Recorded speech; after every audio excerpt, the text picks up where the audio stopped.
Nepangkeun wasta abdi Elsalia. Ayeuna abdi calik di kelas 8E. Di dieu abdi bade ngadugikeun drama monolog Sunda anu judulna teh Usaha. Tos sataun kaayaan jadi kieu. Nu asalna bisa kabeuli sagala. Ai ayeuna yang bea sumpel oge hese.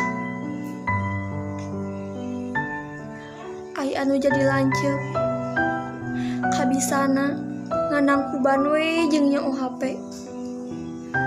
Eueuh usahana pisan. Cik atuh aa. Geuwat mah bantuan ning jeung si emak teh. Ngalah-ngalah suluh atuh ai alim ngabantosan dagang mah. Naon we anu halal? Da ai ngandalkeun ning jeung si emak hungkul mah.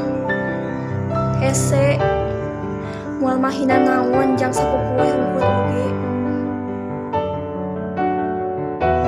Sakitu ai aya kahayang teu diugu teh. Sok aamkan teu kudu. Da mata kesel kan ningna oge. Cik dana naon mah kudu aya usahana.